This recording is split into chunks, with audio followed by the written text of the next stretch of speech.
ಪೂರ್ವ ನಿಯೋಜಿತವಾಗಿ ಇಂಥ ಕೆಲಸ ಆಗ್ಬೋದಾ ಅಥವಾ ಹೀಗಿರ್ಬೋದಾ ಅನ್ನುವಂಥ ಒಂದು ಕಲ್ಪನೆ ಇರುತ್ತೆ. ಅದು ಆಲ್ಮೋಸ್ಟ್ ಆಲ್ ಸತ್ಯಕ್ಕೆ ಕೂಡಿರ್ತದೆ ಮತ್ತು ಇವರ ಗ್ರಹಿಕೆ ಬಹಳಷ್ಟು ಉತ್ತಮವಾಗಿರುತ್ತದೆ, ಹತ್ತಿರ ಇರುತ್ತೆ ಸತ್ಯಕ್ಕೆ. ಹಾಗಾಗಿ ಅದು ಬಹಳ ಸಕ್ಸಸ್ ರೇಟ್ ಜಾಸ್ತಿ ತಂದು ಕೊಡ್ತದೆ.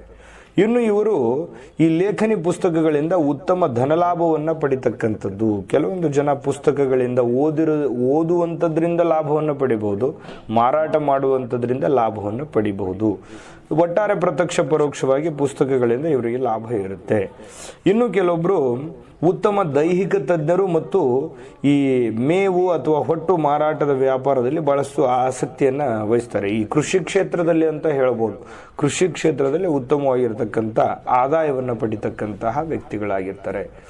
ಇನ್ನು ಇವರು ತುಂಬಾ ಹುಮ್ಮಸ್ಸಿನಿಂದ ಕೆಲಸ ಮಾಡ್ತಾರೆ ಮತ್ತು ಸತ್ಯವಾದಿಗಳು ಕೂಡ ಆಗಿರ್ತಾರೆ.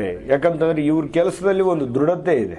ನಾನು ಇದನ್ನ ಮಾಡಬೇಕು ಅಂತ ಹೇಳಿ ಹಠ ಹಿಡಿದ್ರು ಅಂತಂದ್ರೆ ಖಂಡಿತವಾಗ್ಲೂ ಅದನ್ನ ಪೂರ್ಣಗೊಳಿಸುವವರೆಗೆ ಬಿಡುವಂತಹ ವ್ಯಕ್ತಿಗಳಲ್ಲ.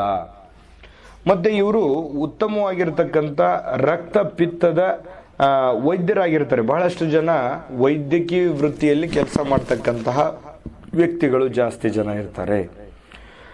ಇನ್ನು ಕೆಲವೊಂದು ಜನ ಈ ಪದಾರ್ಥಗಳನ್ನ ತಿನ್ನುವುದರ ಉತ್ಸಾಹದಲ್ಲಿರ್ತಾರೆ. ಇವರಿಗೆ ಆಹಾರದಲ್ಲಿ ಒಂದಷ್ಟು ರುಚಿ ಇರುತ್ತೆ, ಇವರಿಗೆ ಅಭಿರುಚಿ ಇರುತ್ತೆ. ಆಹಾರ ತಯಾರಿಕೆಯಲ್ಲಿರ್ಬೋದು ಅಥವಾ ಅದನ್ನ ಊಟ ಮಾಡುವಂಥದ್ರಲ್ಲಿ ಇರ್ಬೋದು. ಇವರದೇ ಆದಂತಹ ಒಂದು ರುಚಿ ಇರುತ್ತೆ, ಅಭಿರುಚಿ ಇರುತ್ತೆ.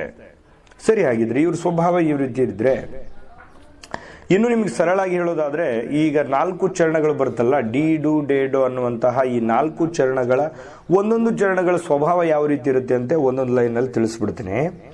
ಈ ಮೊದಲನೇ ಚರಣದಲ್ಲಿರ್ತಕ್ಕಂಥವ್ರು ಅಧ್ಯಾತ್ಮ ಮತ್ತು ಹೊಸ ಸಂಶೋಧನೆಗಳಲ್ಲಿ ತೊಡಗಿಕೊಳ್ಳಿ.